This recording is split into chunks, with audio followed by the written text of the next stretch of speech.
Okay. So again, welcome everybody to our, oh God, it says 2022. Crystal.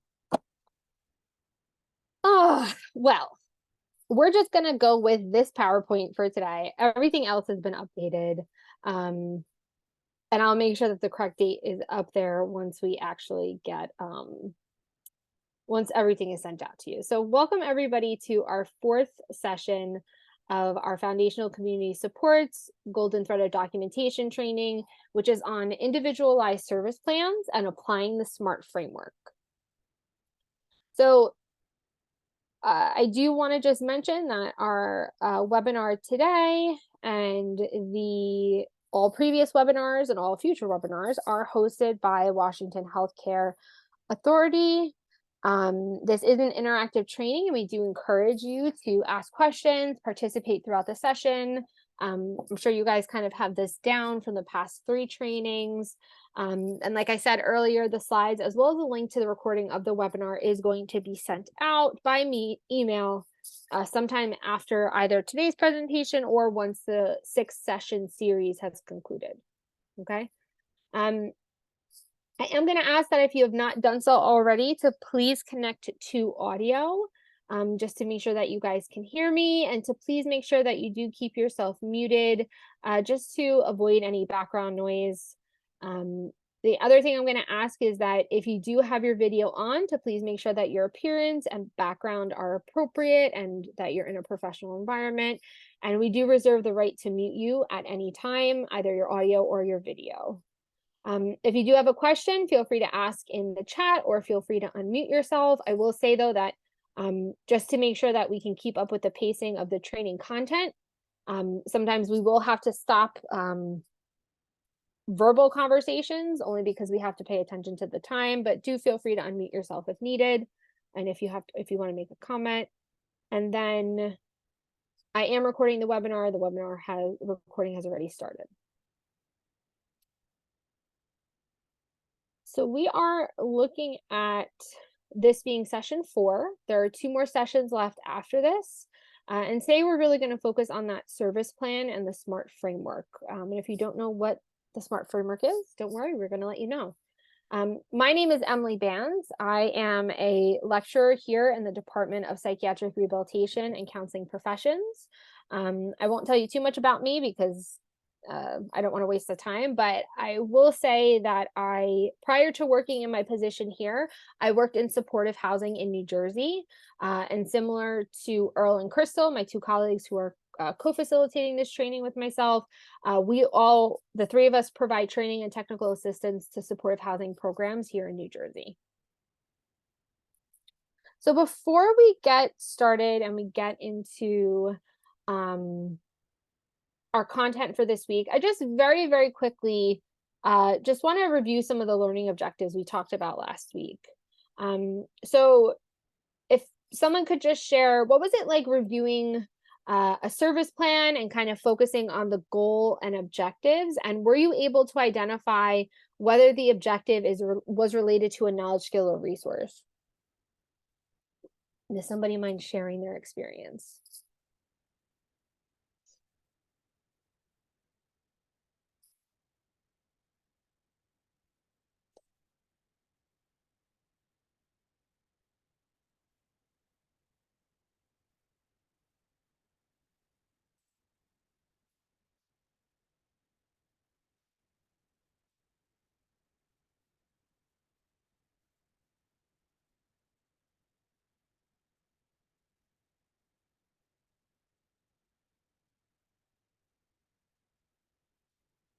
Is it me because it's this week? Because I feel like everybody has typically been chatty the past 3 weeks. What's going on today? Was anybody able to do the learning application?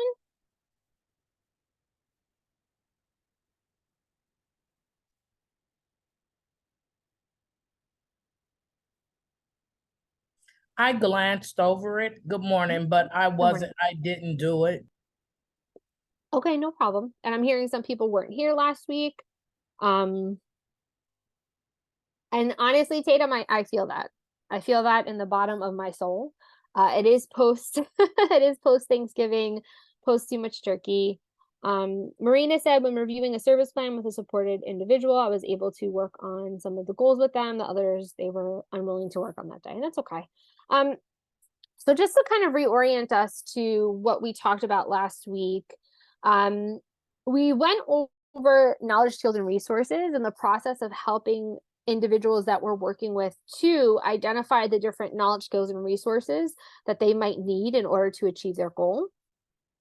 When thinking about knowledge, skills, and resources, any goal that anybody wants to work on, in order to attain that goal, they will need to know something, they will need to learn skills, or they will need to acquire a resource.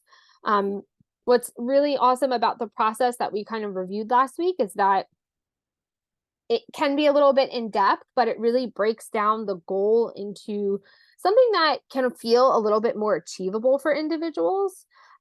Because sometimes some of the goals that people want to work on, they involve a lot of moving parts. The other good thing about the process is the knowledge, skills, and resources that the person has, we can then identify those and highlight as their strengths. And then the knowledge, skills, and resources that they don't have, those can then become the objectives on the ISP. And those are the things that you can work with individuals on. So I understand we're coming off of the break. I do hope everybody had a good holiday. But that's just kind of the gist of knowledge, skills, and resources. And hopefully once you guys get the recording, if you need a refresher on that, you can use that as a refresher. Let's shift gears into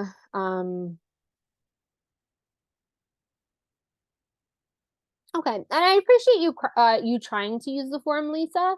I do know it doesn't necessarily, the process doesn't necessarily work for everybody, but I appreciate you attempting to use it. Thank you. So let's shift gears a little bit for today, and let's think about what we're going to talk about today. So first, we're going to review some of these key components of the individualized service plan. Now, I want to start off our training today by just kind of putting a disclaimer out there that we're calling it an individualized service plan just for the purpose of this training. We understand that your agencies and your organizations might call it something different. But just for the purpose of our conversation today, that's how we're going to refer to it, because it's very much just a general term. And we don't have the ability to get information from all of your agencies on what you all are calling your service plans or your treatments plans. So we're going to call them ISPs just for the purpose of today. From there, we're going to look at this connection between the goal, objective, and intervention on the ISP and really look at how there should be that linkage between the goal, objective, and intervention. Then we're going to transition into SMART format. And we're going to look at some of the benefits of using a SMART framework when developing an ISP. And then apply that SMART framework when developing goals and objectives on an ISP. And before I move forward and start getting into the content, does anybody have any questions?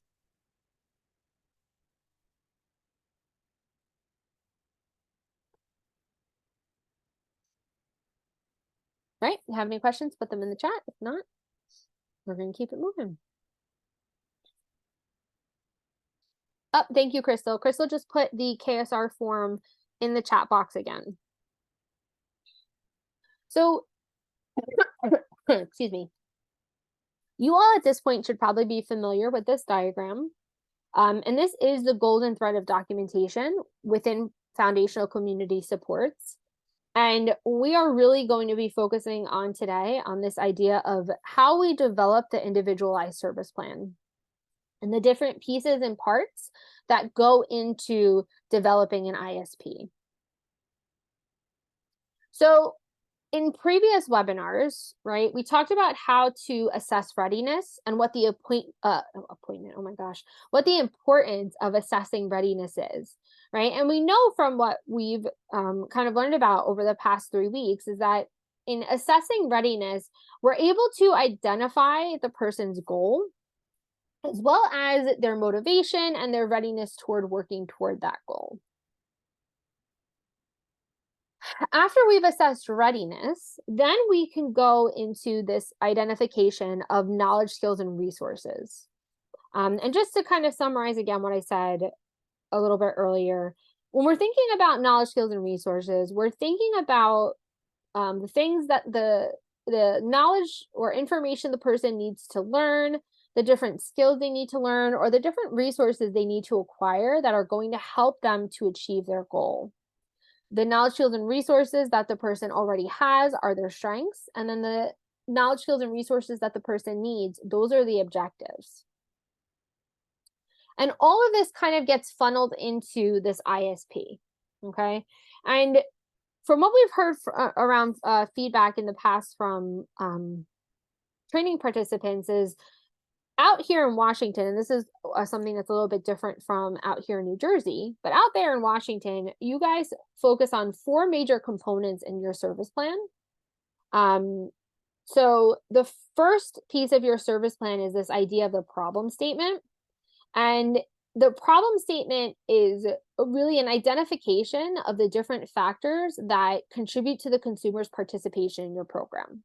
So the problem statement is really showing why the person is receiving services from your organization and what that rationale is. In addition to that, we have the goal, objective, and the intervention. The goal is typically the person's hope or desire. There may be future dreams, different aspirations, or maybe even just current needs, right? I know that for some individuals, when we're thinking about goals on a service plan, we're really looking at meeting some of their immediate needs, like getting them housing or supporting them in finding employment, or helping them to acquire clothing or food or other type of items needed for that apartment, right? A goal, though, can go beyond that, right? So once you've supported the person in meeting some of those immediate needs, what does the person want for their life, right? Where does the person see themselves 5 years from now? Where does the person see themselves 3 years from now? All of those can be goals. In order to achieve those goals, though, we have to help the person to identify the different steps that they need to take to achieve their goal, okay?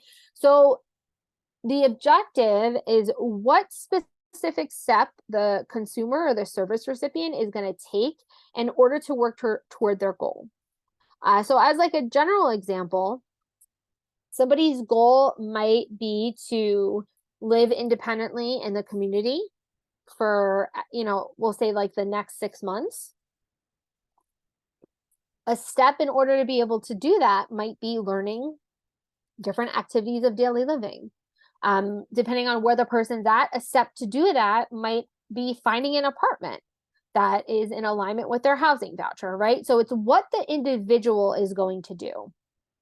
And the goal and the objective should be written in a SMART framework, and we're going to get into that a little later on in the training. Now, the intervention, and this is, I want to kind of make this differentiation clear, because sometimes people can get these confused. The intervention, though, is what you as the staff person are going to do to help them to achieve their goal. Sometimes people will think of objectives as things that staff are doing, but they're not. Objectives are what the consumer is doing, and interventions, are what we are doing as the staff person to help them achieve their goal. Does anybody have any questions about this kind of breakdown before we move on?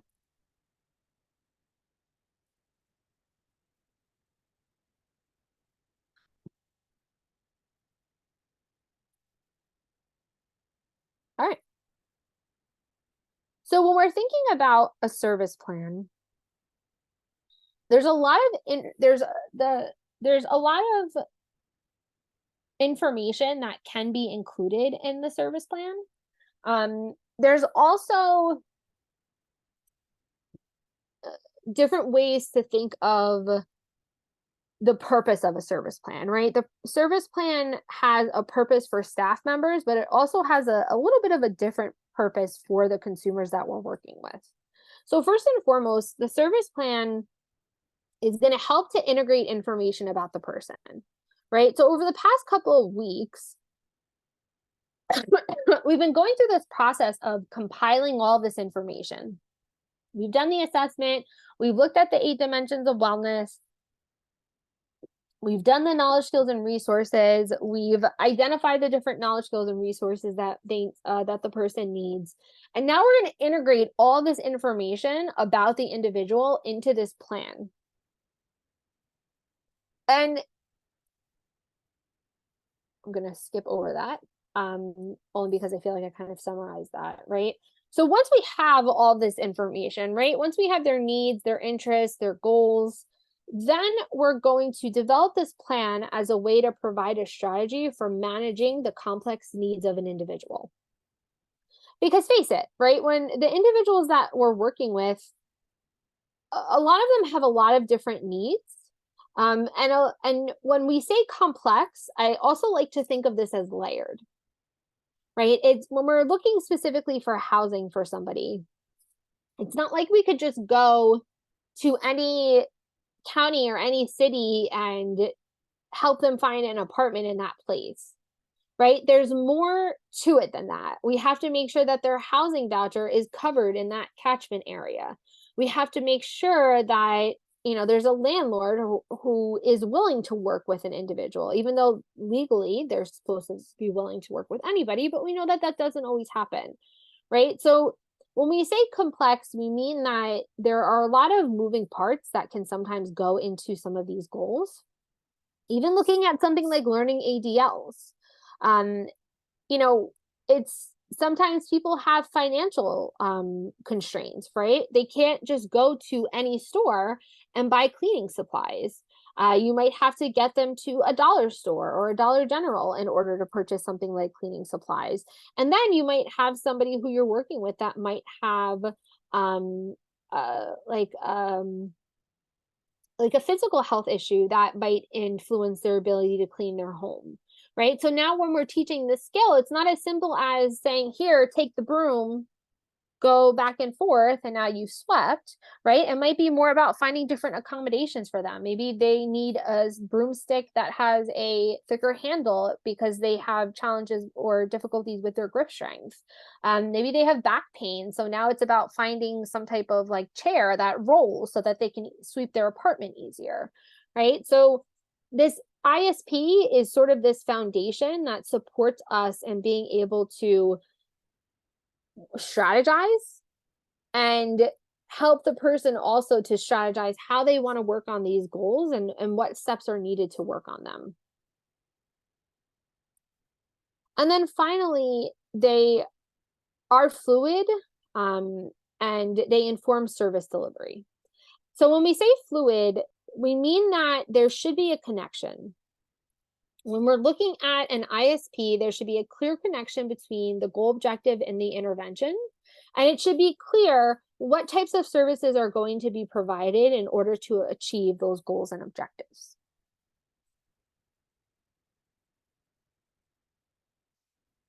When thinking about the different information that also might be included on the ISP, you might have to include the type of practitioner providing the service. So you might need to include the different credentials of the person. I don't know if that is specific to Washington, but I know here in New Jersey, we have to document the degree level of the individual. How many of you out there have to document the type of practitioner who's providing the service on your ISP?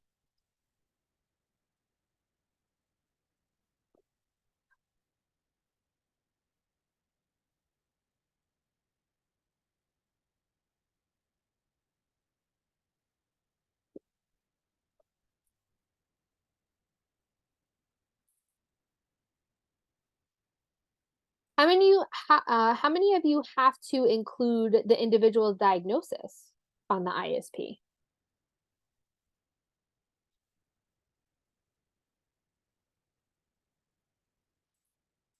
I'm very surprised I'm getting a lot of no's. Because I think in the past we've had some mixed responses for these two questions. So Lisa, you said you identify who are going to be a part of the treatment plan. One person said yes to diagnosis. A lot of you are saying no. So that's very interesting and a little bit different than what we've heard in the past. What about the location of service? Do all of you have to include where the service is taking place? Oh, and absolutely, Jamie. I definitely understand that it depends on the agency. That's why I'm trying to gauge what it's like at the agencies that you're working at.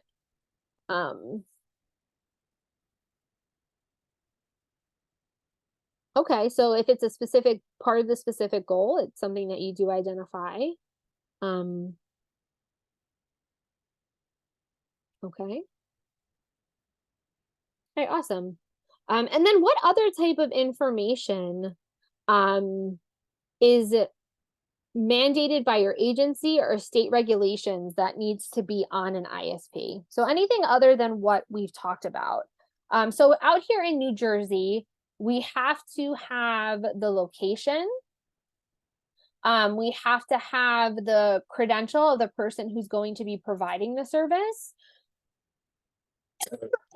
Excuse me. In New Jersey, we also have to put the amount of time that we're going to be spending with the person in 15-minute increments. Do you all have to also note how much time you're spending with the person? Okay, I got Yes, some we notes. do. We do. Okay, thank you, Pamela. So I'm getting a lot of yeses for time. And also in the case notes. Yeah, typically this information is sometimes carried over from one piece of documentation to another. Okay. And it sounds like some information is maybe just located in the progress note versus just in the ISP. Okay. Awesome. Thank you guys for sharing. So these are some other components that you might or might not see on the service plan that you all are using. So again, this idea of the problem statement, which is something that is going to explain. Okay, so Seth, just in the case notes or other journal. Interesting. It's very interesting for me to hear what information is included on your plan versus what is included on your progress note. In New Jersey, their plans are on a state form. So the state actually identified the different pieces of information they must have on their ISP. But I know that's very different out in Washington. From the feedback we've gotten in the past is agencies have different templates for their service plans. Okay, and Marina and Ryan, you guys said that you have a certain requirement of hours that depending on the program they're in would determine the amount of hours we spend with the individual month. Okay, interesting. Ah, yes, and absolutely, Sabrina, right? There always has to be a signature. Um, there always has to be a signature. All right, cool. So this is some of the other information that may or may not be included on the template. So we have that problem statement, which is the explanation of why the person is or would benefit from services with specific examples of factors. We have their overall goal, which it could typically be written in the first person with a proposed completion date. And this kind of funnels into this idea of SMART format, which we're going to get into in a little bit. We're also looking at those objectives, which are also sometimes referred to as those short-term goals, which are also going to be written in SMART format. Then you're going to have interventions that support the objectives. You might, again, state who's responsible for providing that intervention, and then you're going to have a target date for achievement as well as potentially an outcome. Yep, absolutely, Gidget. That is what we're looking for here, right? We want the information from the assessment to funnel in and inform the information that's going to go on the ISP. So I want to ask everybody, does the information on this slide, is most of it similar to what you all are including on your ISPs? Or is it a little bit different?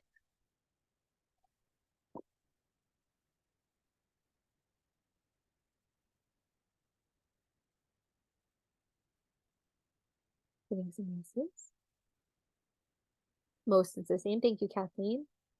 Okay. I appreciate the feedback because I think the first time we facilitated this training, because we've facilitated this golden thread training a couple of times. In the past, we've had individuals say to us, like, this looks nothing like what we do on our ISP. So I'm happy to hear that what we're discussing here are components of of your ISPs that you work with. Most of the same. First person is mostly not used for the overall goal. Okay, thank you, Kelly. All the components are there, a little different. Ours are stability plans. Oh, I like that name, Rachel. A stability plan, and client-led, but with staff structure. Kaylee, you said this information is similar. What I'm curious about is how often some people revisit and update the ISPs. That is this treated as more of a working document by some organizations where you update it with outcomes, goal completion, or just a one-time initial document?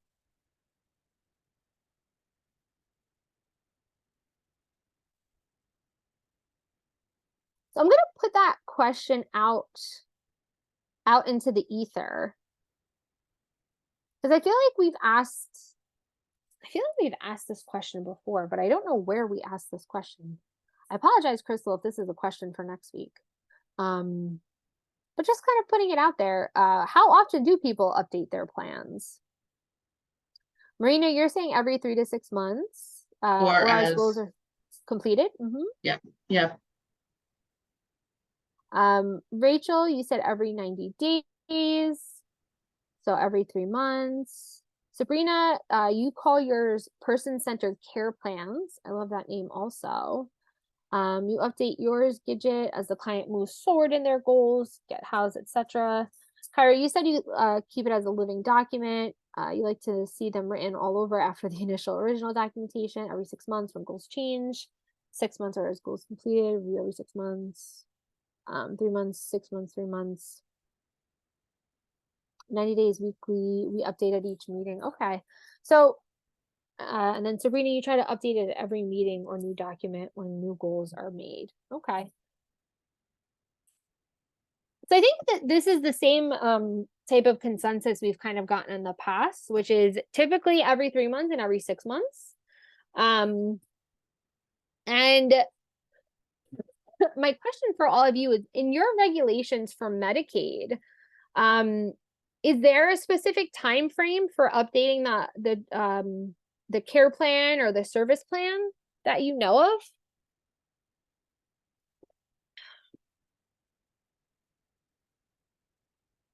Oh, okay, Kayla. So they have to update their benefits every 6 months. So that probably plays into it. Jamie, you said that depends on insurance. Each one is different.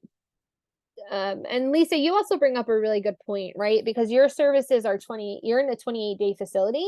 So that tells me that your services are shorter, right? So it makes sense that yours might be updated a little bit more often versus somebody who's providing services that are maybe more long-term, where you might be doing a revision every 90 days or a review every 90 days and then updating it 6 months. I can say for us in New Jersey, our authorizations for services are 6 months.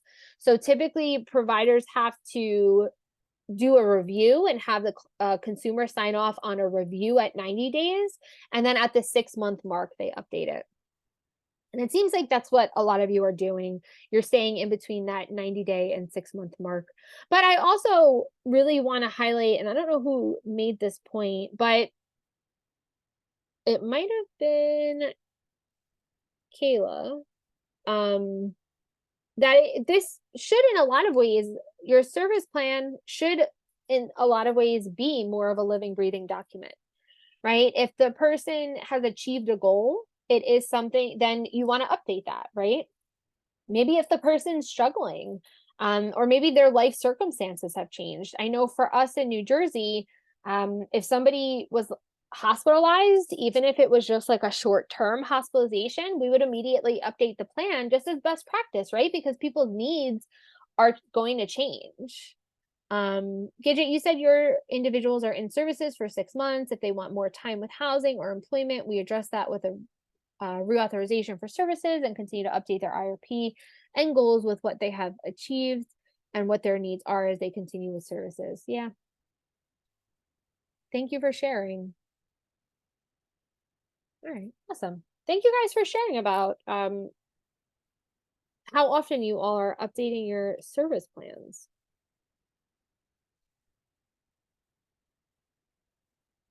Oh, you know what? This is where it is. I should have just moved to the next slide, right? So and I answered all these questions. So as I kind of alluded to, and I'll just briefly review this, right? ISP should be revised and updated in order to stay relevant to the person's needs and strengths. And then sometimes revisions are needed even if a new ISP isn't due for a review. So we didn't get to this question, so I will put that out there for everybody. So in the past, when you have had to review and revise a service plan, what was the reason for needing to have that revision? I know I had given the example of sometimes somebody was maybe hospitalized, but any other reasons why a revision had to occur? A lot of times in conversation with clients, they share new information. In some areas, you call it change talk or just, whatever you identify it as. Hey, whoa, that's different. Yeah. And then it allows you to say, that's great. We had that on our ISP. Let's go back and look at that. What do we do now? That was thought was going to take 6 months to do. You did it in 3 days. That's great.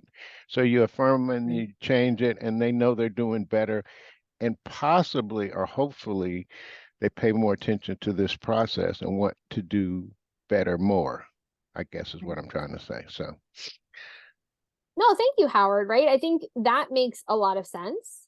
You have somebody who you're working with, and I used to have that happen often as well. I'd go out and I'd meet with them. We maybe just signed off on the plan. We just developed it. We know what we're going to work on. And you go out and meet with the person's like, yeah, I did that already. Right? Because maybe they do kind of spark that motivation, right? Maybe the change talk is there. Or maybe they still have that longer term goal, but maybe they were able to achieve an objective in a shorter amount of time. I'm getting a lot of feedback in the chat. So Sabrina, you said sometimes people's goals change. Absolutely. Life changes. Yes, it does. Thank you, Teresa. Goal met or major life change. I'm seeing a lot of major life change or the person achieving the goal, right? Maybe the person got a job and that's sort of their focus of their time and their energy. Different needs are identified. A setback can occur, absolutely. And that very much, Teresa, speaks to this idea of attainability, which we're going to talk about a little bit when we get into smart format. Yep, sometimes they transfer care and start meeting with a different provider.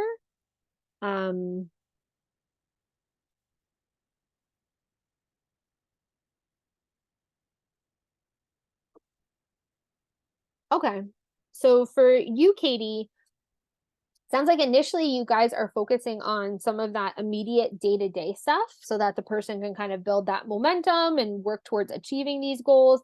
And then you start focusing on some more of those longer term goals.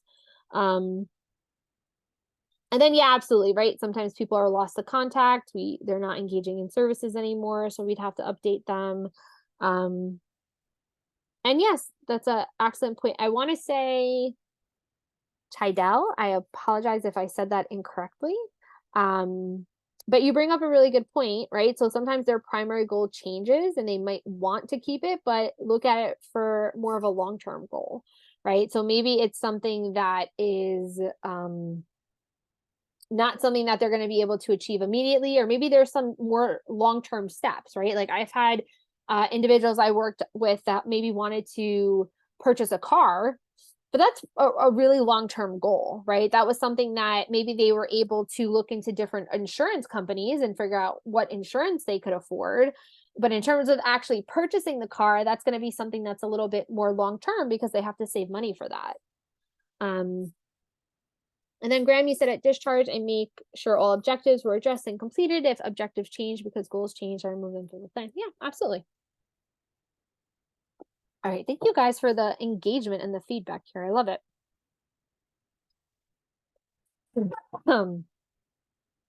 So in making this connection to the goal, objective, and intervention, right? And I know I'm not going to spend too much more time on this because I think I've talked about this a little bit, but I do just want to highlight it again. So the goal is what the person wants to achieve. From the goal, we have to identify steps, right? We have to figure out what the person needs to do in order to achieve this goal. And that's where the objectives come in. And we recommend only looking at or focusing on 1 to 3 objectives at a time. Okay. And we understand and we recognize that there could be 16 objectives for one goal, depending on how much you actually break it down. But from what I've seen specifically with some of the individuals I've worked with, I've seen people be a lot more successful with working toward their goals when they're only focusing on these smaller chunks of like 1 to 3 steps or 1 to 3 objectives. And then the other piece of this is what the staff is going to do, right? So the staff is going to provide an intervention, and that's going to be how the staff helps the person to achieve their goal. And when we're thinking of interventions, right, we want to make sure that they're specific, that they're clear, and that they relate back to the objective, right? So this is important because when we're bringing insurance companies or Medicaid or whoever your payers are into this conversation, right? At some point, they're going to come out and they're going to look at your documentation and they want to be able to see that connection. They want to be able to see that the service that you're providing, that they're paying for, is going to help the person to achieve that objective, which is then going to help them to achieve that goal. Okay, they want to see that connection. And again, you can have more than 3 interventions, but you also want to make sure it's reasonable. Something that I always caution people in considering is how often are you actually meeting with the person? In New Jersey, sometimes we'll see individuals with service plans where, they're meeting with the person essentially every single day to work on 2 or 3 different goals with 2 or 3 different objectives. And then when we ask how often their staff are meeting with the person, they're only actually meeting with them once a week. Right? So you want to make sure that the amount of interventions on the plan are in alignment with how often you're actually seeing the person. Okay. So this is sort of our discussion and our dialogue on the service plans, on the different components of the service plans, the purpose of the service plan, how this is really now taking all the information that you gathered and putting it in one place to develop this plan that you and the person can now follow to work toward their goal.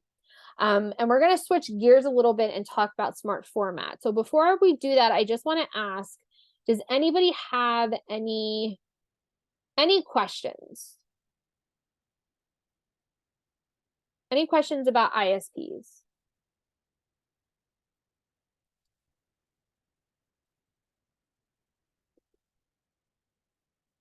All right, perfect. So let's transition into SMART framework. So I'm going to ask everybody, what do you know about the SMART framework? Does anybody know anything about the SMART framework? Is this new information? Is this a refresher, old information?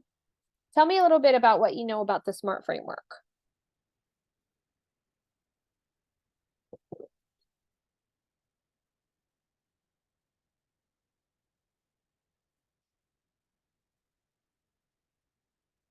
And if you have no idea what I'm talking about, let me know that you have no idea what I mean by that.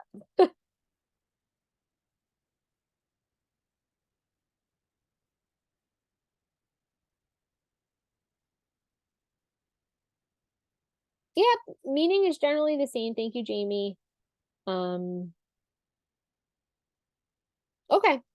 All right, so some people, it sounds like it's familiar, some people not necessarily familiar.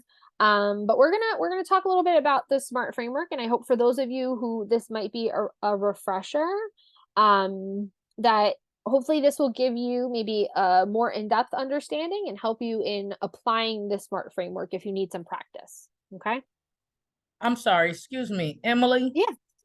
SMART. Short, measurable, attentive, realistic, and time frameable. You're close, Pamela. You're Okay. very close. But I also want to say that with the caveat that the SMART framework has a lot of different meanings. Okay. So I'm just going to put them out there. Okay. Because I'm going to talk about the SMART framework in this context. So I'm looking specifically at specific, measurable, attainable, relevant, and time bound. I've seen this typically the specific, the measurable, and the time bound or the time oriented are the same. It's typically the A and the R that are a little bit different. Sometimes it's attainable, sometimes it's achievable, sometimes it's relevant, sometimes it's realistic. But I'm going to, I have a very specific reason why I'm going to talk about it in this context, that hopefully makes a lot of sense for the purpose of your work, right? Because when we think of the SMART framework and what it is, you might have heard of this either in your work, in your current job, and it's okay, Pamela, no worries. But SMART framework is actually something that came from the business world. It's something that has been used a lot in achieving like professional business goals. That's where it was actually developed. It wasn't actually developed for or within the context of mental health or providing mental health services. It's also something that's used a lot in performance planning. So some of your agencies might use the SMART framework to help you in, achieving different work goals at your organization, right? So this concept of the SMART framework is something that has been adapted and used in a lot of different professions and a lot of different areas within that profession, but it works, right? So when we think about breaking down goals into this idea of a SMART framework, it 100% helps the person to better understand and conceptualize what they want their goal to be, as well as kind of help you and the person to, like Ayla said, kind of bring it down into bite-sized pieces so that it's easier for them to process, right? Because we want to, when we look at the first step, which is specific, right? We're looking at what exactly the person wants to happen. Okay. We're looking at what that kind of outcome is. Okay. And this is important because when a goal is too vague, when a goal is too out there, it can be hard for the person to figure out what that actually means. Okay. When we're looking at measurable, we need to have some type of measure to evaluate progress or barriers so that the person knows whether or not they're working toward this goal and they're doing well or they're not. When we're thinking about whether something is attainable or relevant, when we're looking at attainability, we're looking at maybe knowledge, skills, and resources, right? Does the person have the knowledge, skills, and resources needed in order to attain that goal? Can they achieve those knowledge, skills, and resources? Can they acquire them? If not, the goal might not be attainable. And then is it relevant, right? So is it consistent with their other goals and with the commitment that they're willing to put forth for that goal? And then we want to set a clear time frame because that's going to help the person to kind of visualize and conceptualize the start and time of this. Okay.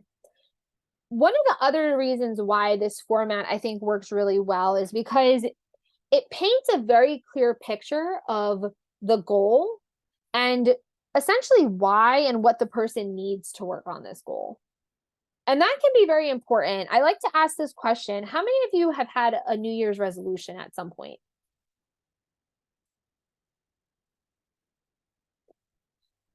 Has anybody ever had a New Year's resolution?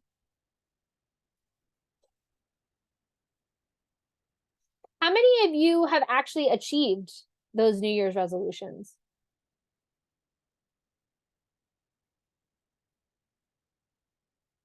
And I'm getting a lot of like mixed feedback, right? 25%, some, not all. Some lasted 3 weeks. Later on, but not in the time frame that you initially wanted, maybe 1 or 2 goals, right?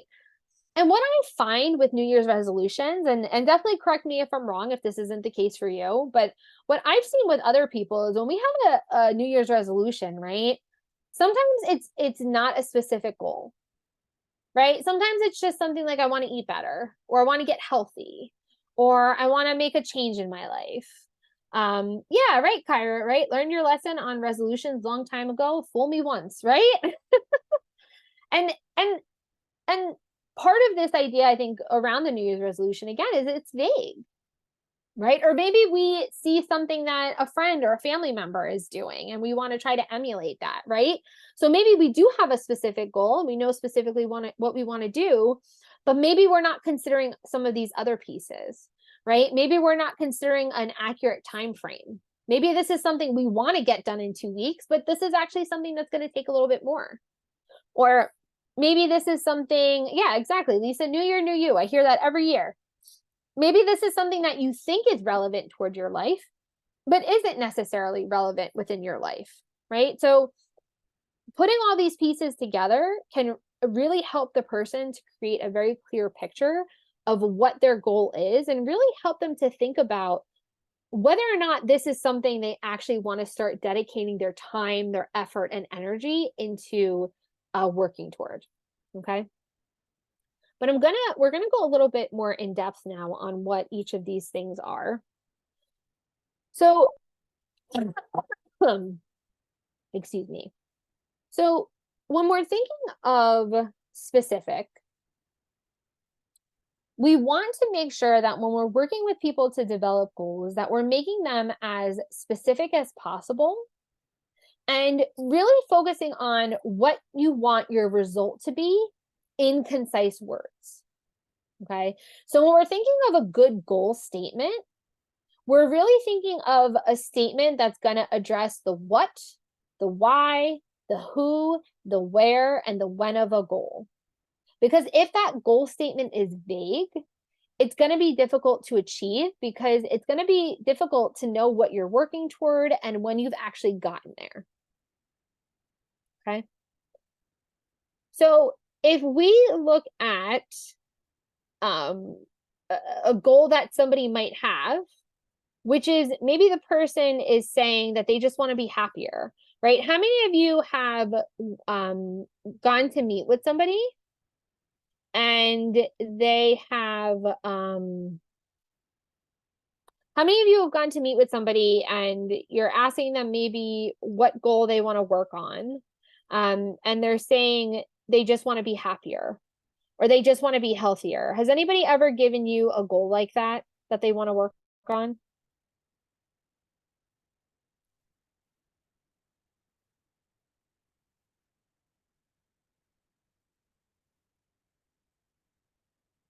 Every day, yeah, right.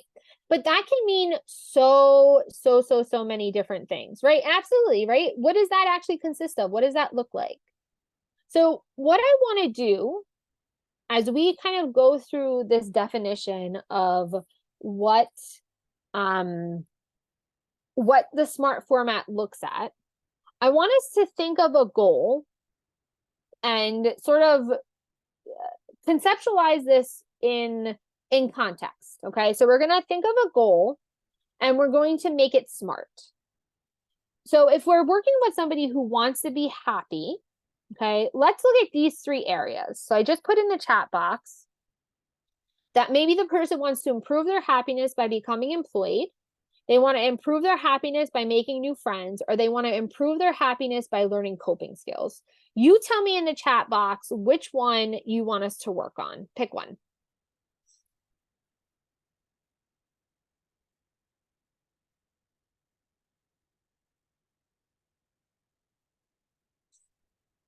which one of these options should we work on? Are we going to improve our happiness by becoming employed, making new friends, or learning coping skills?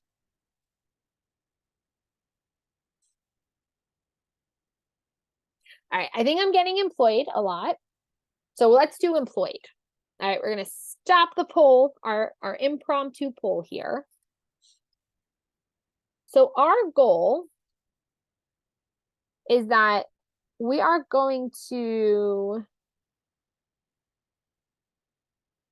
improve our happiness by becoming employed. Now, how can we make that more? Where's my annotations? Oh, here we go. Oh, nope, go back. How can we make this goal more specific? What do you guys think? What can we do to make this goal a little bit more specific? I will improve my happiness by becoming employed.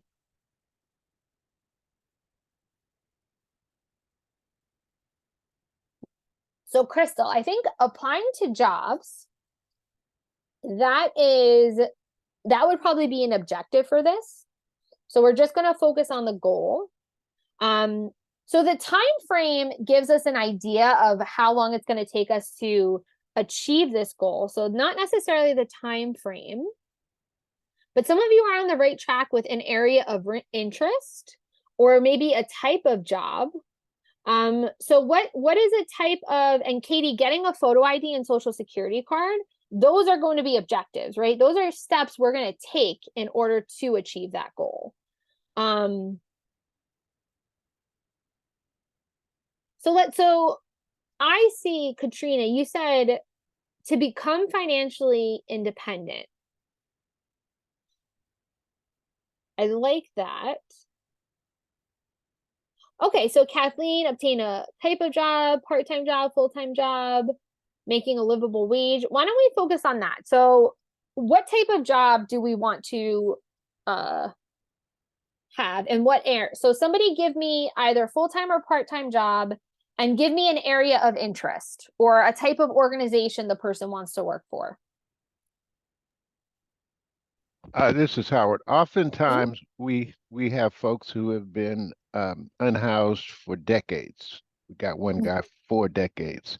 So we would start with some type of community service or volunteer work or just assignments around their current location to kind of get them tuned in on being responsible, being helpful, service, the whole concept of service work, and just showing up 2 days a week for beginners at 8:30 or 9 o'clock in the morning would be a win. So sometimes we got to slow down to make it happen. So that's the first place we go, primarily based on the history of most of the clients that we're working with.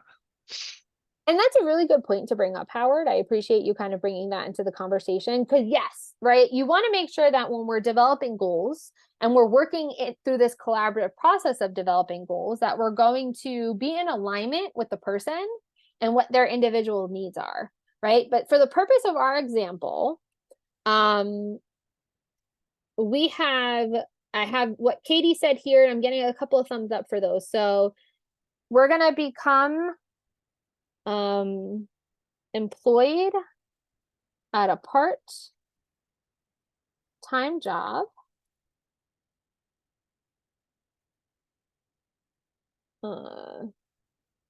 within the in the food service industry. Let's say that. What someone has to tell me, what is second chance employer? What does that mean? Because I don't know if we have that in New Jersey. So could someone share with me what that means?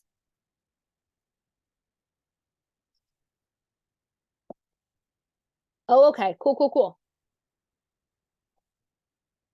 So then I definitely want to add that in. All right. So this is very, very specific, which I love. Okay, so this is our goal right now. Our goal is to improve our happiness by becoming employed at a part-time job in the food service industry with a second chance employer. All right, cool, awesome. Thank you guys for explaining that to me. All right, so I'm going to, I want to clear this for now. All right, so that is how we have made our goal more specific. Let's look at being measurable now. Okay, so when we're looking at this idea of measurement, we haven't gotten there yet, Rachel. We're only on S. We're only on M. We got to get through the rest of the ART to get there, but we will get to the T, I promise. So next we're going to look at specifically at being measurable. That's okay, Rachel. So when we're thinking of something being measurable, we want to include some type of unit of measurement in the goal. Okay. And this is a place where we want to be objective as opposed to subjective. So we want to think about when our goal is going to be achieved and how will we know it has been achieved. Okay, so we want to be able to track progress, and having a measurement is going to help us determine whether or not that progress was made. Now, when we think about measurability, I think if you can, sometimes it's very easy to include a unit of measurement, and say that the person is going to,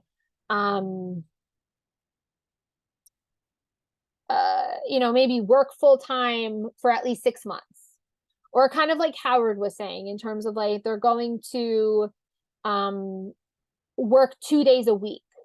Or maybe it's a certain amount of hours, right? So maybe the person is going to work a certain amount of hours. I also want to just kind of bring into this conversation, though, this idea of how we will know that the goal has been achieved, and that sometimes we can tell if it's been achieved without adding in a specific unit of measurement. So for our goal, if we look specifically at our goal, we know that if we are employed at a part-time job, then we'll know we achieved that goal over that time frame, right? Because either we achieved it or we didn't achieve it. So we can definitely make our goal more measurable, and I want to make our goal more measurable, but I also want to kind of bring that point home, only because in New Jersey, and I know that this is very specific to New Jersey, so I'm not sure if this is something you all struggle with, but in New Jersey, sometimes our practitioners struggle with wanting to put in like a percentage. That they're going to use coping skills 25% of the time, or they're going to, again, be employed or work at their job, at least 2 days a week. And sometimes that can be helpful and it makes sense, but you want it to be able to make sense. Okay. So how can we go about, if we wanted to make our goal more measurable, how can we go about making this goal more measurable? How will we know when we've achieved this goal of becoming employed at a part-time job in the food service industry with a second chance employer? What can we do? How can we make it more measurable?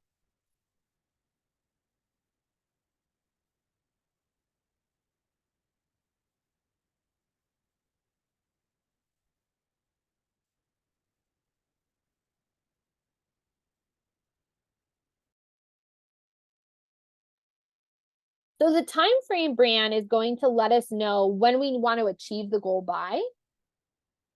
But adding the time frame won't inherently let us know whether we did or did not achieve the goal. So some other people are saying, so Kathleen, you said obtaining a consistent wage to meet financial obligations, or working 20 to 30 hours a week. So I love both of those options, right? So maybe the person is trying to become employed at a part-time job in this food service industry, making whatever minimum wage is out in Washington. Or maybe it's working part-time 20 hours per week. What do we think?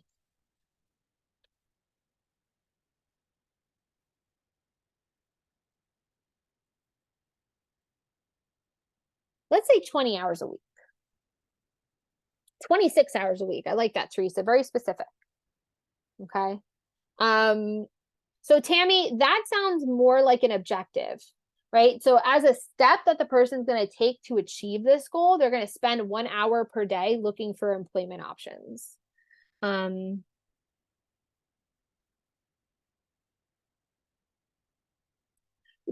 could be part of the goal, Samantha, that they're going to work part-time. But so what I would say though, Samantha, if we added that in, then to me, finishing their school degree is their goal, while getting a part-time job is more of an objective. So for the purpose of our example, I'm going to stray away from that, because to me that sounds like getting this job is almost a step to achieve their degree. So I want to shy away from that for this. I'm going to say employed at a part-time job, 26 hours per week in the food service industry with a second chance employer. Okay. And to your point, Sabrina, in terms of like transportation and accommodations, those are all objectives, right? Those are what you're telling me are, those are resources, right? Transportation might be a resource, accommodations might be a resource, and those are going to help this person to achieve their goal. Applying to 3 places, that also sounds like an objective, right? That's going to be a step that's going to help us to achieve the goal. Kim, that is something that could be there, right? So maintain the job for 1 month or more. That could very well be in there. I'm going to keep it at the 26 hours per week. But that is also another good option, Kim. Thank you. I like that one. All right. So now we've made our goal more measurable, and that we are going to improve our happiness by becoming employed at a part-time job, 26 hours per week in the food service industry with a second chance employer. Okay. That is an incredibly specific goal. And we are going to know that we achieve that goal because we have to work that 26 hours a week in order to achieve that goal. So if the person's only hired and they're only working 13 hours a week, then we know that that person hasn't achieved that goal yet. So I like that one. Awesome job. You guys are doing great with this. I love it. So when we get to attainable and relevant, these are very specific to the person that you're working with. Okay. So when we're thinking about whether or not something is attainable, we're talking about feasibility in terms of the resources, but as well as the knowledge and the skills that are available to the person. Okay. So when we're thinking about attainability, we really want to ask ourselves, and we want to ask the person, what knowledge, skills, and resources might you need in order to attain this goal? And can you actually acquire these knowledge, skills, and resources, right? We also want to make sure that this goal is something that is going to require a little bit of effort, but that it's still within reach. So it might be a stretch to accomplish the goal, but it also doesn't have to be,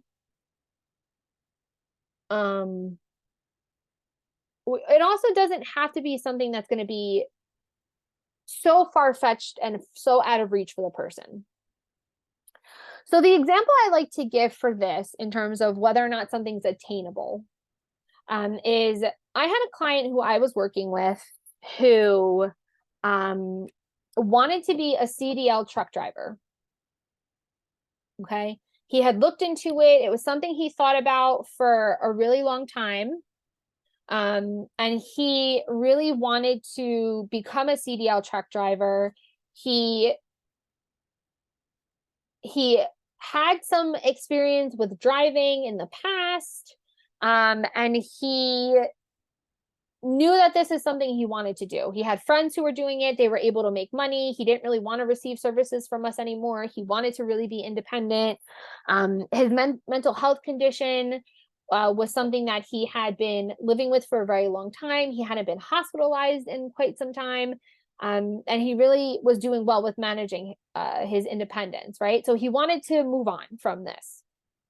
And to do that, he saw being a CDL truck driver as something that was going to be able to be something that he could do. However, after kind of going through this process of determining what he would need to do in order to become a CDL truck driver, he realized that his license was revoked years earlier, and there was no way in the state of New Jersey he was going to be able to get another license, just a regular license, not even a CDL license. So at that point, this goal became unattainable for him. Now, he was capable of being able to do all the other things, right? So he had the knowledge to be able to do it. He had most of the skills to be able to do it, but there was one resource that he needed that he was unable to acquire, which was his license, in order to be able to achieve this goal. Okay. And this is what we mean when we say it's something that requires effort, but it's still within reach.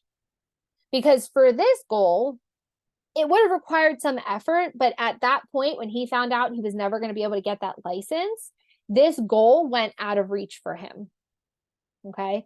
So this is why attainability is something very important to discuss, because he didn't even realize he wasn't going to be able to get a license, because this was somebody who was in like their 40s now, and this is something that happened to them when they were in their 20s.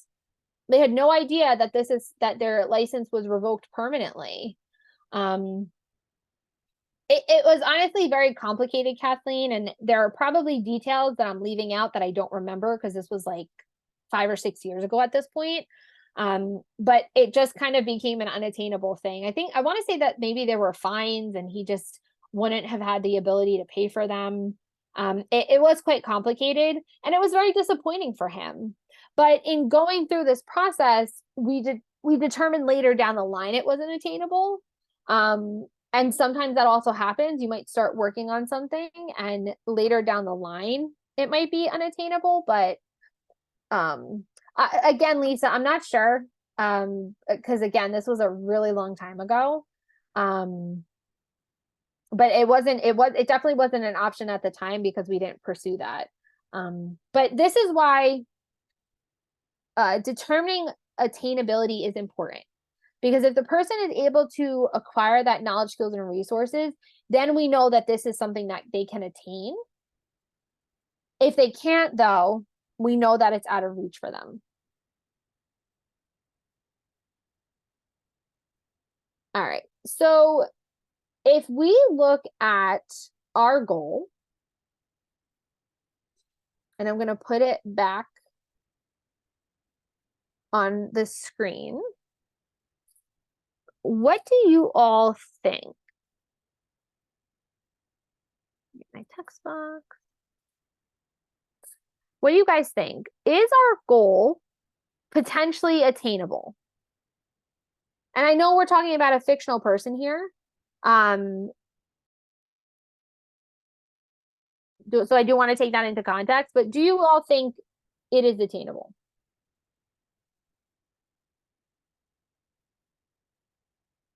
So I'm getting some yeses. Now, why do you guys think this is attainable? Have you worked with other individuals who have been able to attain a part-time job at 26 hours a week? Do you feel like 26 hours is too high? Do you feel like it could be less? What are your thoughts?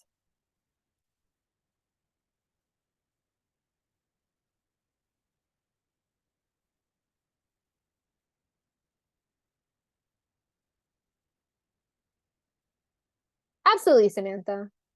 It very much, and I appreciate you bringing that point into this, right? Because it does depend on the individual. So we'll say, for the purpose of us and our fictional person that we're working with, 26 hours is attainable for them, but it could be less, right? So Kim, you're saying usually shoot for 20.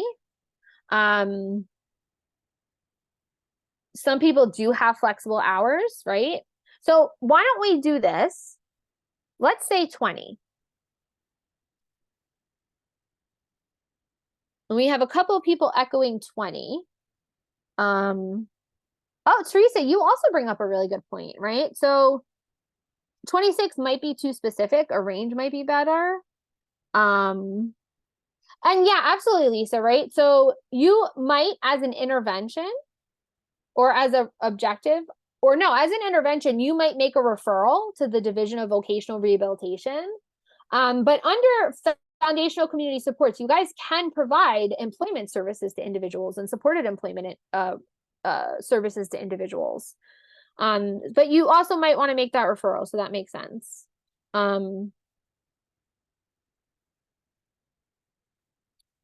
So we're not quite there yet, Sabrina, right? Because we haven't even found the job yet, right? So in terms of like transportation and where the job is, that is going to be an objective. I understand why you're thinking about it though, right? Because maybe it's not feasible depending on how far away it is. For the purpose of our conversation though, we're going to pretend that the person is able to find this job within walking distance. So we don't have to worry about that. And Kathleen, they're in terms of, you're saying, I wonder if there could be other considerations, like they want to maintain their SSDI benefits while trying to work part-time to bring in additional income. So that to me sounds like it could also be an objective. So maybe an objective for this might be them also learning about their SSDI benefits and figuring out how much money they might need to make, or they might want to, or how much money, the most amount of money they can make before their benefits are impacted. Sorry, that was a little tongue twister for me. And yes, absolutely, Sabrina, right? It very well could impact hours. So I will say though, and don't quote me on this because I haven't looked into this information in quite some time. But if it's a little bit different if the person's on SSDI, but if the person is on SSI, they can actually work a considerable amount and make extra money and not be at risk of losing their benefits. There's a specific formula that the Social Security Administration provides that can, or you can even just call the Social Security Administration and they can let you know. But I had a lot of individuals I worked with who were able to work like 15 to 20 hours a week pretty consistently, and they never lost their benefits, which was really nice.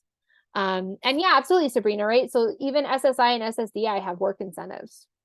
So I think to make our goal a little bit more measurable, why don't we say 20 to 25 hours? And if the person ends up working 26, then they've beyond achieved their goal, right? But 20 to 25 will give that wiggle room to help to gather some of this extra information around benefits and how much time they, or how much they're, it'll help us to get more information on the Social Security issue. It'll also give us the opportunity to maybe look at different options for work, right? So maybe they aren't able to work within walking distance, right? Maybe they do need to find something a little bit farther away, which could also impact it. And yes, absolutely, Graham, right? Calling the Social Security office could 100% be an objective. All right, so let's keep this as our goal. And let's go to, oh, I'm still annotating. Let's go to relevant.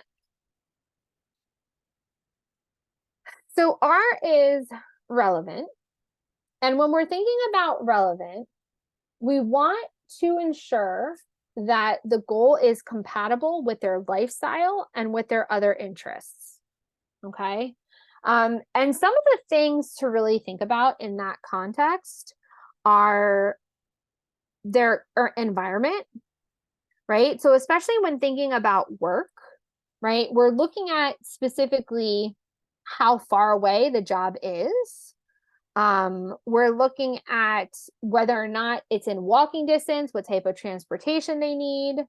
We're also looking at some of their valued life roles, right? So is this compatible with their valued life role of being a sibling, right? Maybe they're a caretaker for a family member. So maybe it's sibling or maybe it's child. And maybe they're a caretaker, right? So is this goal are they going to be able to fulfill that valued life role that they have and have a job, right? So that's something to take into consideration, as well as existing priorities. So when we're thinking about relevance, right, we're thinking about these actions required to achieve the goal that are within their control, and thinking about whether or not the person is willing, able, and motivated to work toward that goal. And something really good to ask is you want to ask yourself, is this worthwhile for my life? Okay.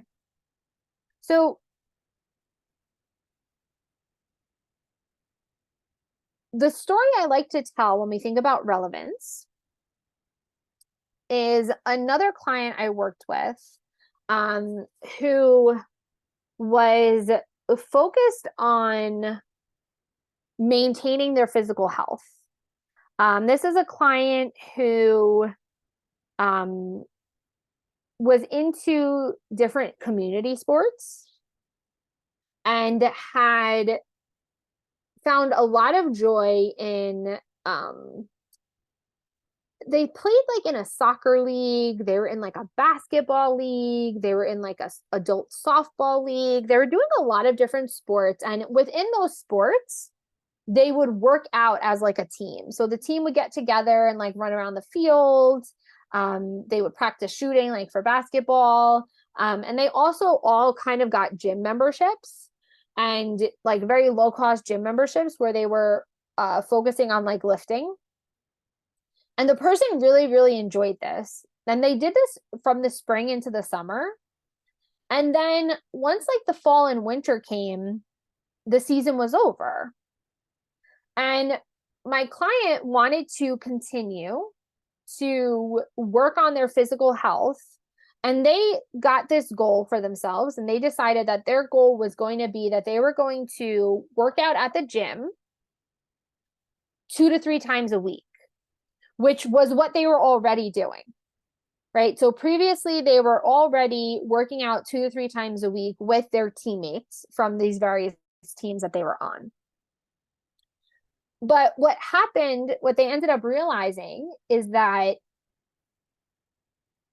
this goal of working out, even though it was something that they were already doing, was actually no longer compatible with their life, because going by themselves to the gym and working out didn't actually make them happy. And it wasn't something they liked to do.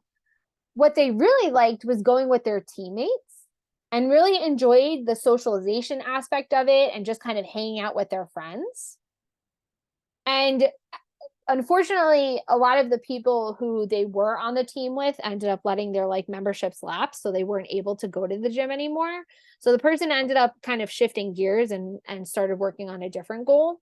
But this is why considering relevance is important, because even something that we think is relevant might not actually be relevant or worthwhile to us, or something that we're motivated to do, right? Initially, this client and this consumer was very motivated to work on this goal. And then they kind of realized that all of the things that they really liked about working out at the gym, they weren't getting anymore. And that impacted their motivation, which then impacted how they're feeling around whether or not the goal was relevant. So if we look at our goal, okay, does this goal seem relevant to all of us? And just let me know in the chat box, what do you guys think? Do you think this goal could potentially be relevant to somebody that you're working with?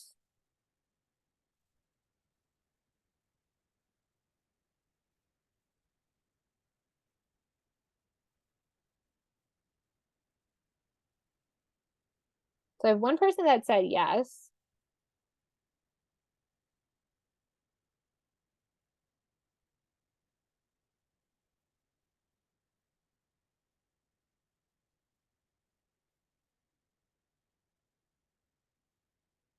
Gidget said the goal could be relevant to them at their pace. Absolutely.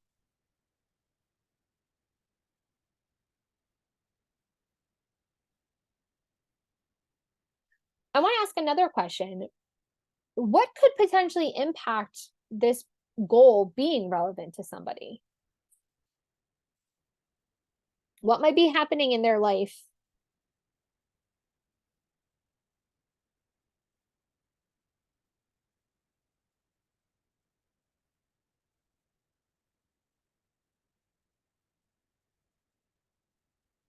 Gidget, what's a DL? I'm not sure what that is. Sorry, I was thinking like driver's license or rides to work. Like they could have their mindset on getting a job, working out, doing self-care and things like that. And it would just depend on how are they going to get there. Some of the things that you would work on to achieve that goal. Yeah, absolutely. That's a really And like great you were point. saying, some people move forward and they get excited about a thing and then they hit an obstacle and that kind of pulls them back a little bit. And then they, you know, they have to reevaluate a few things. So that's client centered and that's just what we do. We just keep working with them to achieve it and what that looks like. Right. Right. Absolutely. And I appreciate you bringing that perspective into the conversation, Gidget, right? Because life circumstances do happen. And that's part of the reason why, going back to what we were talking about earlier, why plans kind of need to be updated and do kind of need to be a living, breathing document, because life does happen. Things do get in the way. And even if somebody is working on a goal and they don't achieve it, it's not a failure, right? Because sometimes life 100% happens. Kathleen and Graham, you also brought up two good points in terms of maybe the person starts experiencing symptoms. I worked with clients who, this one client I'm thinking about very specifically, he was somebody who we were maybe seeing like once a month. He wasn't somebody who we were seeing very often. He had been out of the hospital for a very long time, was living very successfully independently, and he had a family member pass away. And that severely, severely impacted his mental health. And he was no longer in a place where he was able to live in, he wasn't taking care of himself. He wasn't taking care of his home. He needed a lot more support. So yeah, symptoms can happen, maintaining sobriety. Graham, you said for individuals who use substances, it's a conversation around what is their motivation for having more income. Or if they work 60 hours a week, is that becoming an addiction too? Yeah, absolutely. Those are really good questions. And yeah, absolutely, Katie, right? So this goal could very much be relevant toward becoming financially stable, to move toward independent living. Yeah. All right, awesome. So the last piece of SMART format that I want to get into is time bound. Okay. And this is where we are sort of adding in a deadline for the goal. Okay.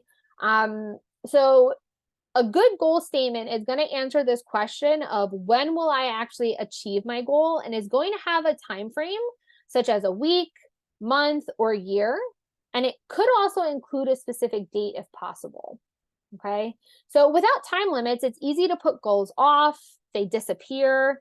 I also think that this is potentially what I know happens for me personally with New Year's resolutions. I say I want to do something, there's no time frame, and then next thing I know, it's March and I haven't worked towards that resolution, right? So you want to make sure things have a time frame. So for you, Teresa, you said that you guys have a frequency and a target date. In New Jersey, typically goals on the plan are in a year time frame or in a 6-month time frame. But what about all of you? What are you guys doing at your agencies? So yeah, Kelly, so typically goals and objectives both have a time frame. Typically, I know here in New Jersey, the way that we look at it is the time frame for the authorization is typically the time frame for the goal, or we'll do like a year. But an objective, right? That could be variable, right? So some objectives could be like a 90-day objective. Some of the objectives might just be a couple of weeks.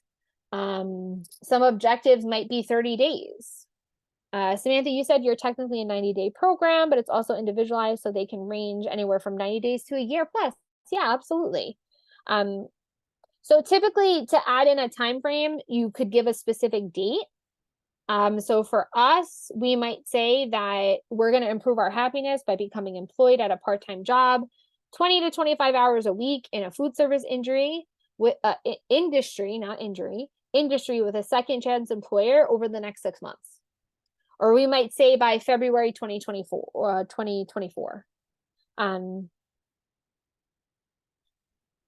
right. So what I want to do is I want to give everybody an opportunity to just take a little break, and it's 2 o'clock on the dot. So we definitely have some time for that. So I'm going to give people 5 minutes. I'm going to ask people to come back at,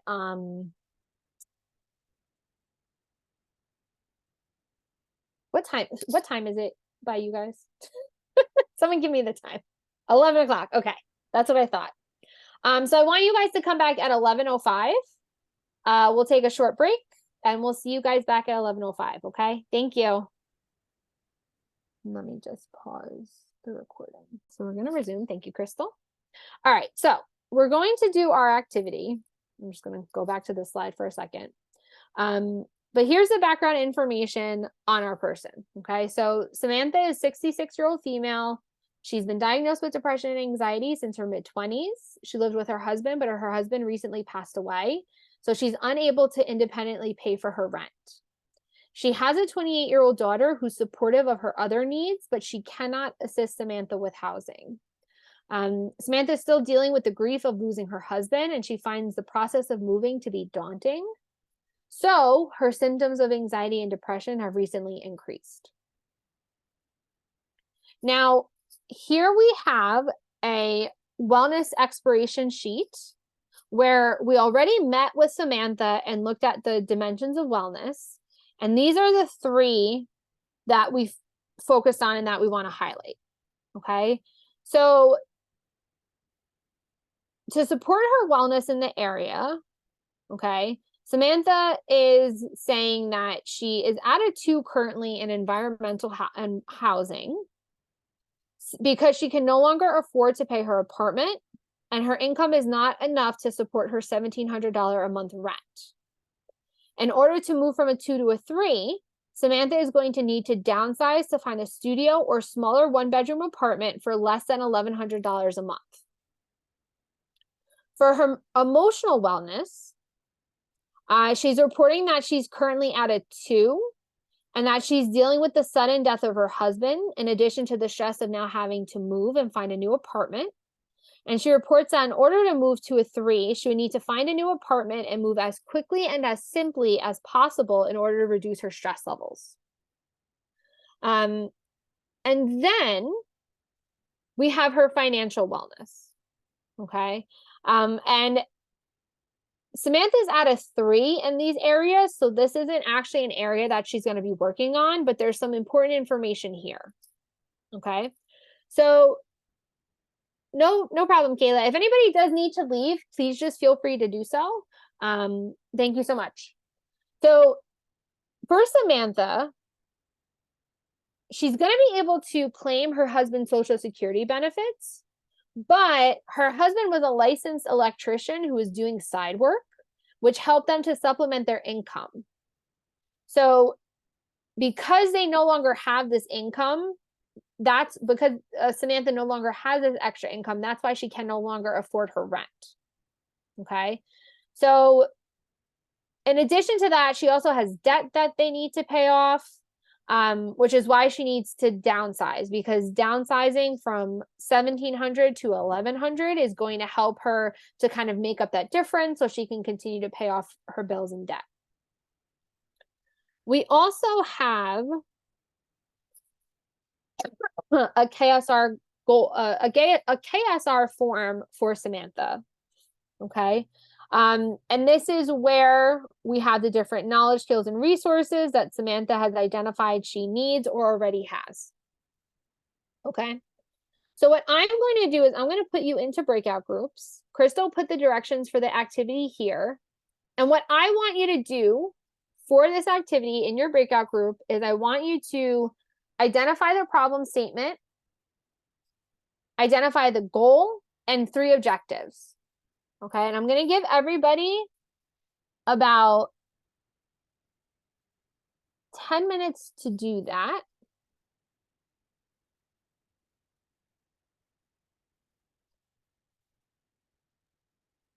Does anybody have any questions before I put everybody into breakout groups? Emily, do you want me to make the rooms? Oh, no, I got it. Any questions? All right, so Can you leave the last sheet up so we can reflect back on it? so if you download the directions, Kirsten, the last 3 slides that I went over are in that.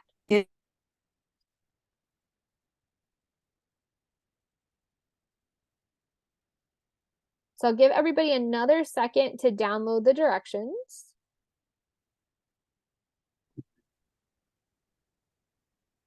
I muted my client. I'm on the phone with the client. Can you not include me in this exercise?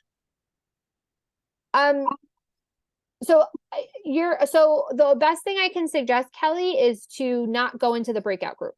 Okay, perfect. I just didn't want to leave somebody hanging if it was just one other person. Thank you. No. So I put everybody in groups of like 10 to 12 people. So my hope is that that'll be enough for people to be able to collaborate. Okay. All right. I'm going to put everybody into breakout groups. We'll do like 10 minutes. So we'll see you in about 10 minutes.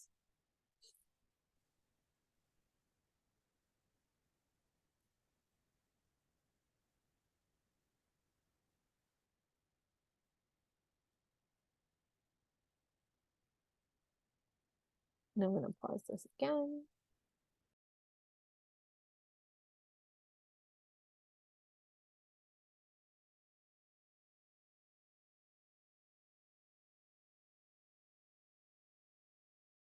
Helps if I am. You want to put that down for like the number 1 or whatever, and Oh, there we go. I'm unmuted. So as you're coming back into the room, please make sure that you do keep yourselves muted. And we'll give everybody another few seconds or so to come back into the room and join us.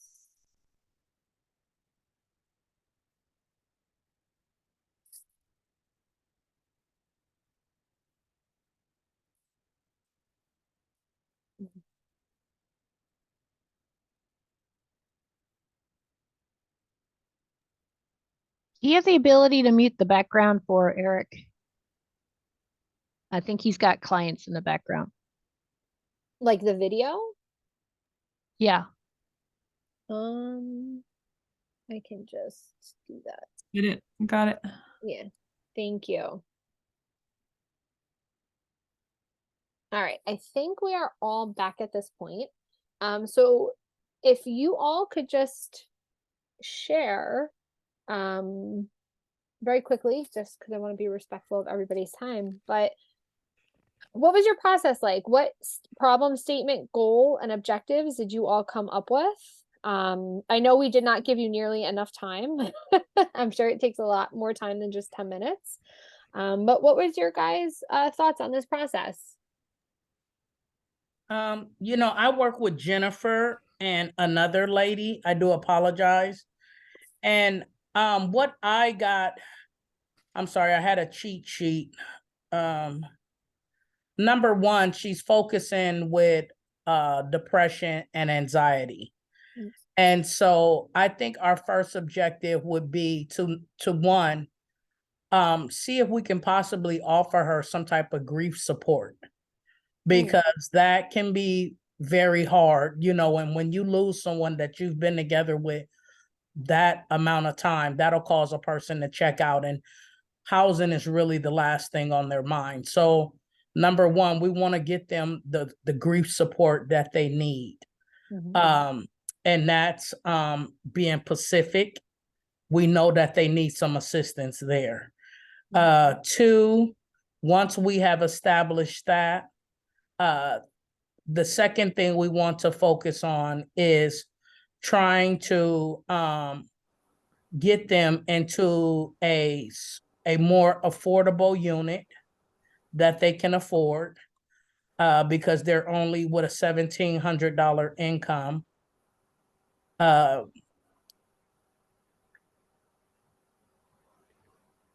Yeah, that's what I got. Okay. What would the goal be though, Pamela?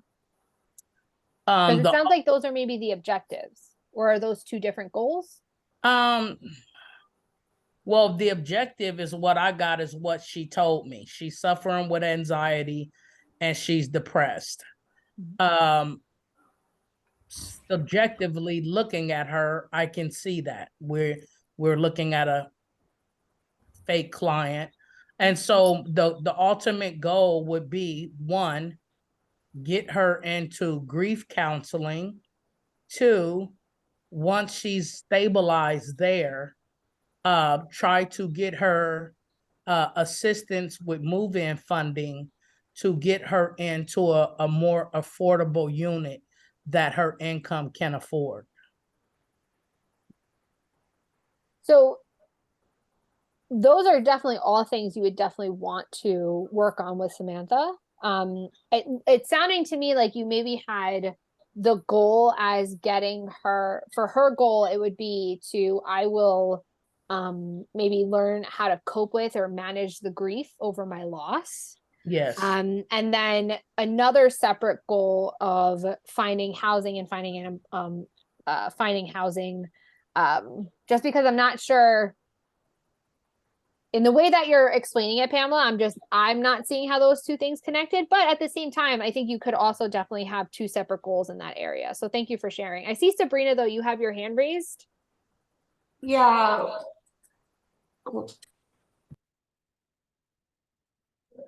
Sorry. That's okay. Okay. Our group did, the problem statement was needing affordable apartment.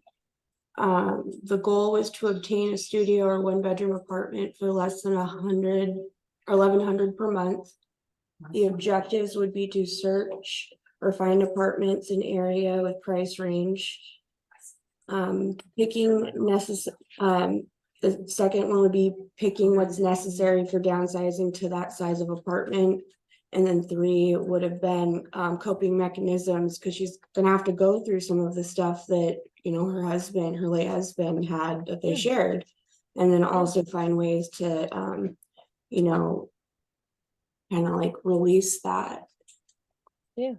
So what I'm hearing from you is the main goal is to help to kind of is for Samantha to find housing.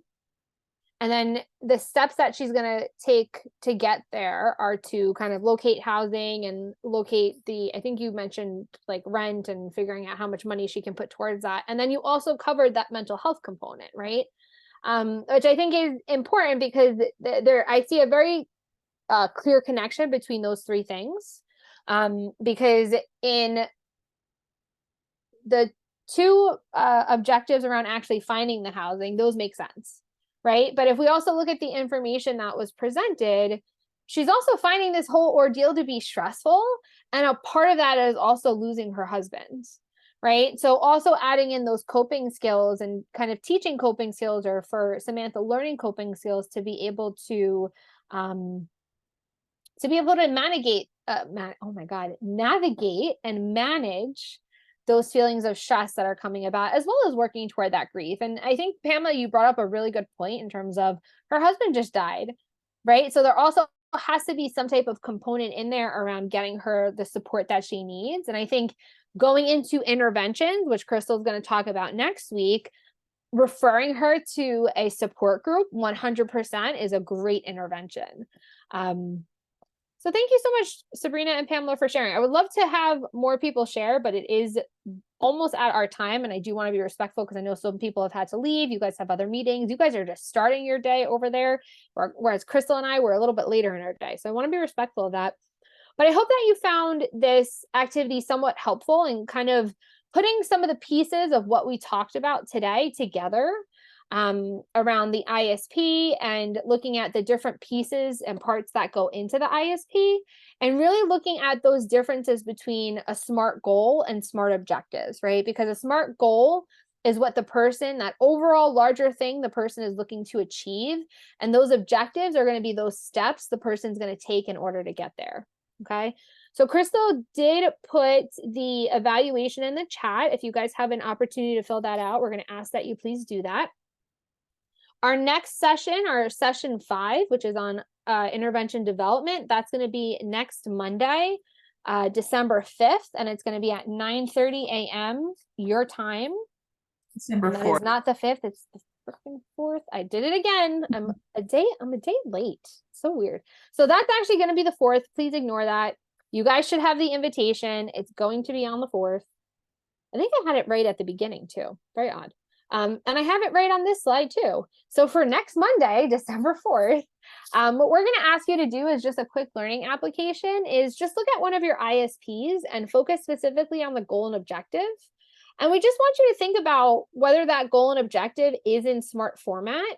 And if they're not in SMART format, think about the different components and where it's maybe lacking. So is it specific? Is it measurable? Is it attainable and relevant? And is it time bound? Okay. Like I said, I want to be respectful of everybody's time, but that's all we have for today. So if you do have any questions, please let us know. And if not, we will see you next week. Thank you guys so much. I'm going to stop the recording.